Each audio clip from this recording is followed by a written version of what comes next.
तूफान ने तमाम बुलंद इमारतों को डुबो दिया था। बड़े बड़े पहाड़ पानी की मौजों के सामने गायब हुए। इस तूफान में दुनिया की पूरी आबादी खत्म हो चुकी थी, मगर पानी की उन बड़ी बड़ी अजीम मौजों के ऊपर सिर्फ एक कश्ती थी जो तीर रही थी, और इसमें मौजूद 80 लोग जो इस दुनिया में बाकी रह गए थे। यही वो लोग थे जिन्होंने दुनिया को दोबारा आबाद किया और नस्ल इंसानी को बचाया। आज से 5000 साल कबल इस सरजमीन पर यह तूफान क्यों आया, वो कश्ती किसकी थी और वो लोग कौन थे जिन्होंने इस कश्ती में सवार होकर इस खतरनाक तूफान से खुद को बचा लिया था।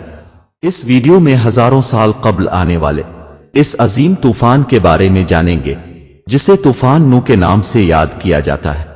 हजरत आदम अलैहिस्सलाम के दुनिया में आने के बाद उनकी औलादें दुनिया में खूब फली फूली, लेकिन एक मुद्दत गुजर जाने के बाद वो लोग खुदा को भूल चुके थे और एक खुदा के बजाय उन्होंने मिट्टी और पत्थर के कई खुदा बना लिए थे। ना सिर्फ उनकी इबादत गाहें बुतों से भरी पड़ी थी, बल्कि हर घर में बुत रखे हुए थे। इब्लिस ने बनी नौ इंसान को कुफ्र और शिर्क में मुब्तला कर दिया था। लोग हजरत आदम अलैहिस्सलाम, हजरत शीस अलैहिस्सलाम और हजरत इदरीस अलैहिस्सलाम की तालीमात को भुला चुके थे। हजरत इदरीस को भी वफात पाए सैकड़ों बरस गुजर चुके थे। चुनांचे अल्लाह तबारक व तआला ने इस कौम ही में से एक नेक शख्स हजरत नूह को उनकी तरफ नबी बनाकर भेजा। के वालिद का नाम लामिक था और वो हजरत आदम अलैहिस्सलाम के बेटे हजरत शीश की औलाद में से थे। हजरत नूह अलैहिस्सलाम अल्लाह के पहले रसूल हैं जिन्होंने अपनी कौम को तबलीग की। अब पर किताबें नाजिल हुईं और सबसे पहले अब की कौम पर अजाब नाजिल हुआ। हजरत नूह अलैहिस्सलाम की कौम मुल्क इराक के गिरदो नवा में आबाद थे। आपने उन्हें अल्लाह की वहदानियत और इबादत की तरफ दावत दी। आपने अपनी कौम से कहा, मैं तुमको खोल खोल कर डर सुनाने और यह पैगाम पहुंचाने आया हूं कि अल्लाह के सिवा किसी की इबादत न करो।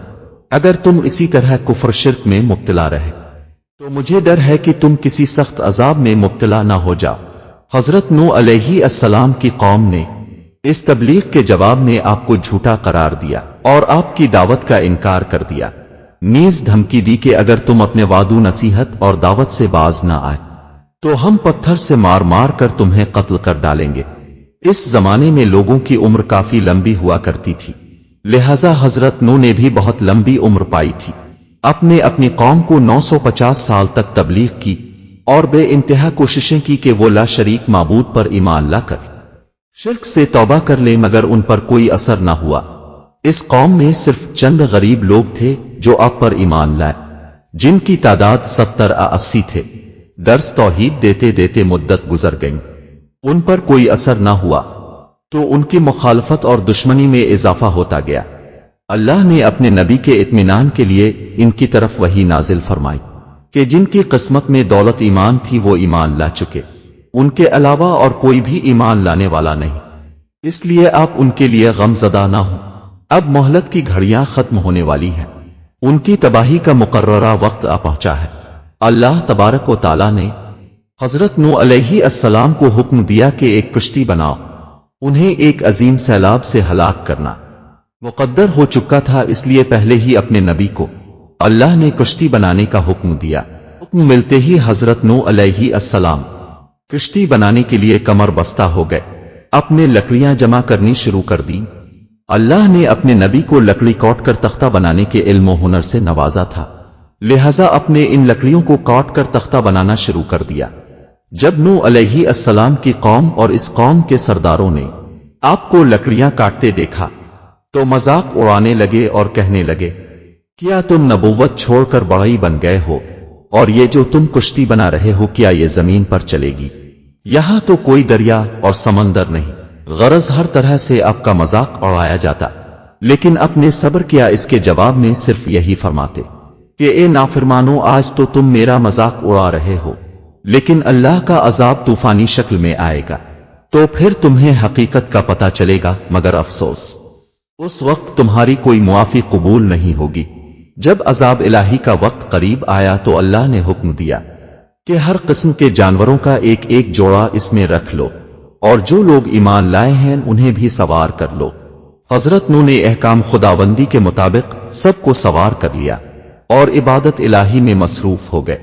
आखिरकार तूफान के आसार जाहिर होने लगे और देखते ही देखते जमीन के हर गोशे से पानी उबलने लगा।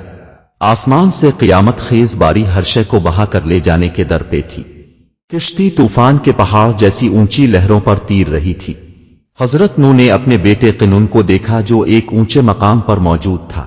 उन्होंने कहा, ए मेरे बेटे, हमारे साथ कश्ती में सवार हो जा और काफिरों के साथ न रहे। इसने कहा, अब्बा मेरी फिक्र न करो, मैं अभी सबसे ऊंचे पहाड़ पर चढ़ गया हूं और पानी से बच जाऊंगा। हजरत नूह ने कहा, आज खैर इलाही से कोई नहीं बच सकता। इस असना में इन दोनों के दरमियान पानी की एक बड़ी लहर हाइल हुई और वो इस लहर में गर्क हो गया। तूफान नूह में पानी की लहरें इस कदर बुलंद थी कि उन्होंने रूह जमीन के तमाम पहाड़ों को भी छुपा लिया था। जमीन पर कोई भी चीज जिंदा सलामत न थी, सब कुछ नीस्त व नाबूद हो चुका था। सिर्फ हजरत नूह की पहाड़ नुमा कश्ती थी जो अल्लाह की मदद से पानी की बुलंद व बाला खौफनाक मौजों में तैरती फिर रही थी। रिवायतों के मुताबिक उस कश्ती में 80 शख्स थे और हर एक के साथ उनका कुंबा भी था। ये लोग कश्ती में तकरीबन 150 दिन रहे। इसके बाद इसका रुख जबल जोदी की तरफ फेर दिया गया जहां वो ठहर गई। फिर हजरत नूह ने अहल जमीन की खबर लेने के लिए एक कौवे को भेजा। कौवे ने जमीन पर मुर्दार देखे तो उन पर झपट पड़ा और ताखीर की, जिसकी वजह से अपने कबूतर को भेजा। कबूतर एक जैतून के पत्ते को लेकर आया और उसके पांव कीचड़ से लिथड़े हुए थे, जिनको देखकर हजरत नूह ने अंदाजा लगाया कि जमीन खुश्क हो चुकी है। हजरत नूह जोदी पहाड़ से जमीन पर उतर आए और एक बस्ती की तामीर की जिसका नाम समानैन रखा और फिर यहां से नस्ल इंसानी की दोबारा शुरुआत हुई। यूनान, मिस्र, हिंदुस्तान और चीन के कदीम मजहबी किताबों में ऐसी रवायत तसलसल के साथ बयान की जाती है जिनमें एक अजीम सैलाब का जिक्र है। ज्यादातर मजहबी किताबों में एक कश्ती का तज़किरा मिलता है जिसके जरिए बच जाने वालों ने नस्ल इंसानी को बाकी रखा। अल्लाह पाक ने फरमाया, ए नूह, कश्ती से उतरो, हमारी तरफ से सलामती और बरकतों के साथ जो तुम पर और तुम्हारे साथ वालों पर रहेंगी, और दूसरी जमात है कि हम उन्हें दुनिया में फायदा देंगे, फिर उन्हें हमारी तरफ से दर्दनाक अजाब पहुंचेगा। बेशक ये दुनिया तूफान है, शैतान भटकाने वाला है, और अंबिया किराम कश्ती नूह है जिसने उनकी पैरवी छोड़ दी। वो नूह अलैहिस्सलाम के बेटे क़िनून की तरह हलाक हुआ, जबकि इस तूफान से महफूज वही रहे जो कश्ती नूह में सवार हो गए।